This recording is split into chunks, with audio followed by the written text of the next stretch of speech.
మంత్రిమండలి విస్తరణ ఎటూ ఆలస్యమవుతోంది. రాష్ట్ర కాంగ్రెస్ పెద్దలు ఎన్నిసార్లు హస్తన వెళ్లినా రిక్త హస్తాలతో తిరిగి వస్తున్నారు. దీంతో పీసీసీ కమిటీ, డీసీసీ అధ్యక్షుల నియామకం చేపట్టాలని పీసీసీ అధ్యక్షుడు సీఎం భావిస్తున్నట్లు తెలుస్తోంది. ఈ క్రమంలో పార్టీ కోసం పనిచేసే వారికే సీనియర్లకి అవకాశం కల్పించనున్నారని తెలుస్తోంది. మరోవైపు కొంతమంది ఎమ్మెల్యేల్ని కూడా డీసీసీ అధ్యక్షులుగా నియమించే అవకాశాలున్నట్లు తెలుస్తోంది. దీంతో ఇప్పుడు ఇది హాట్ టాపిక్ గా మారింది. దీనిపై ప్రైమ్ 9 ప్రత్యేక కథనం.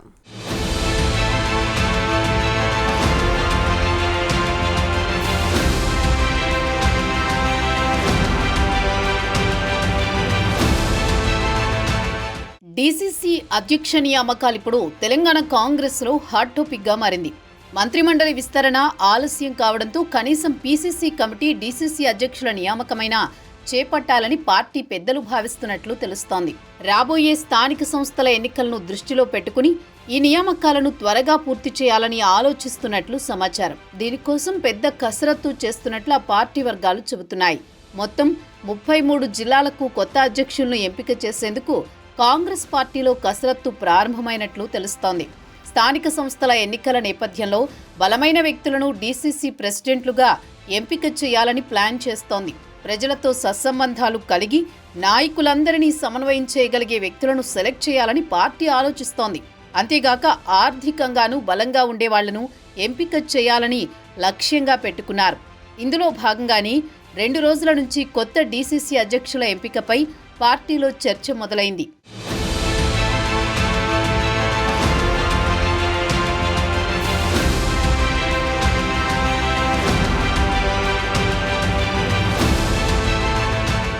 ఈ క్రమంలోనే కొత్త డీసీసీ అధ్యక్షుల ఎంపికపై రాష్ట్ర వ్యాప్తంగా మంత్రులు, ఎంపీలు, ఎమ్మెల్యేలు, ఎమ్మెల్సీల అభిప్రాయాల సేకరణను మొదలుపెట్టారు.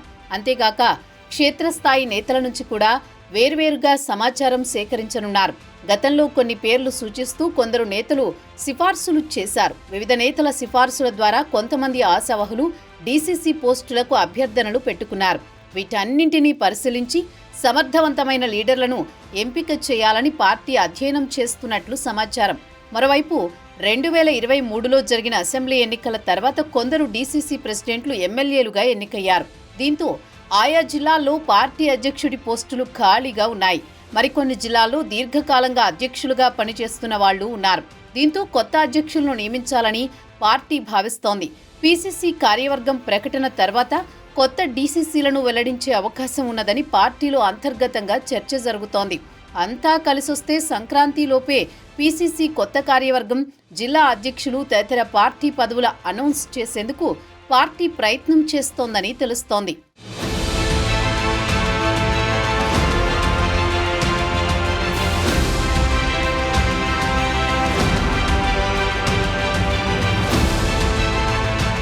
ప్రస్తుతం పార్టీ అధికారంలో ఉండడంతో అటు పార్టీ, ఇటు ప్రభుత్వ కార్యక్రమాలకు సమన్వయంతో ముందుకు తీసుకువెళ్లే నాయకులను ఎంపిక చేయనున్నారు. ప్రభుత్వం అమలు చేస్తున్న పథకాలు, కార్యక్రమాలను పార్టీ ద్వారా జనాల్లోకి విస్తృతంగా వెళ్లేలా జిల్లా అధ్యక్షులు పనిచేయాల్సి ఉంటుంది. అంతేగాక మండల స్థాయి నుంచి జిల్లా స్థాయి వరకు పార్టీ కోసం పనిచేస్తున్న లీడర్ల సమస్యలను ఎప్పటికప్పుడు పరిష్కరిస్తుండాలి. రాష్ట్ర పీసీసీ నుంచి వచ్చిన ఆదేశాలను జిల్లాలోని అన్ని మండలాల అధ్యక్షుల సమన్వయంతో అమలు చేయాలి. నేతల మధ్య విభేదాలు లేకుండా చర్యలు తీసుకోవాలి. వీటన్నింటినీ సమర్థవంతంగా నిర్వహించే వారిని డీసీసీ ప్రెసిడెంట్లుగా ఎంపిక చేయాలని పీసీసీ చీఫ్ మహేష్ కుమార్ గౌడ్ భావిస్తున్నారని తెలుస్తోంది. 10 ఏళ్ల తర్వాత పార్టీ తెలంగాణలో అధికారంలోకి వచ్చింది. దీంతో ఎంతో ఆచితూచి అడుగులేస్తోంది. మరోవైపు గత శాసనసభ ఎన్నికల తర్వాత వచ్చిన పార్లమెంట్ ఎన్నికల్లో అనుకునేంత పర్ఫార్మెన్స్ చూపించలేదని అంతర్గతంగా చర్చ జరిగినట్టు తెలుస్తోంది. దీంతో రాబోయే స్థానిక సంస్థల ఎన్నికల్లోనైనా ఎక్కువ స్థానాలు గెలుచుకుని సత్తా చాటాలని పార్టీ పెద్దలు భావిస్తున్నారు.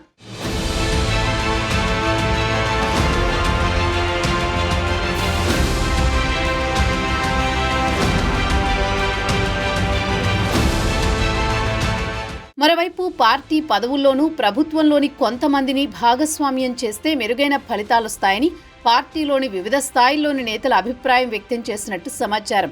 దీంతో డీసీసీ పోస్టులలో కొందరు ఎమ్మెల్యేలను భర్తీ చేస్తే ఎలా ఉంటుంది అనే ఆలోచన కూడా చేస్తున్నట్లు తెలుస్తోంది. ఎమ్మెల్యేలకు ఆ పదవి ఇవ్వడం వల్ల ఆ పదవికి మరింత ప్రాధాన్యత పెరుగుతుందని కొందరి నేతల భావన. దీంతో పార్టీ కోసం గట్టిగా పనిచేయడానికి అవకాశం ఉంటుందని ఈ తరహా ఆలోచన చేస్తున్నట్లు తెలుస్తోంది. ఇంకోవైపు ఈ విధానం ఫాలో అయితే ఇప్పటికే ఆ పదవి కోసం ఆశలు పెట్టుకున్న కొందరు కీలక నేతలు, సీనియర్లు అసంతృప్తికి గురయ్యే ప్రమాదం ఉందని కూడా పార్టీలో చర్చ జరుగుతోంది. ఈ అంశంపై సీఎం అభిప్రాయం తీసుకోవాలని పీసీసీ అధ్యక్షుడు మహేష్ కుమార్ ఆలోచిస్తున్నట్లు తెలుస్తోంది. మంత్రిమండలిలో స్థానం దక్కని కొంతమందికి డీసీసీ అధ్యక్షుడిగా నియమించాలని కూడా ఆలోచిస్తున్నట్టు సమాచారం. ఈ క్రమంలో ఆశావహులు గాంధీ భవన్కు క్యూ కడుతున్నట్టు తెలుస్తోంది. చూడాలి మరి పీసీసీ కార్యవర్గం డీసీసీల నియామకం ఎప్పటికి పూర్తవుతుందో.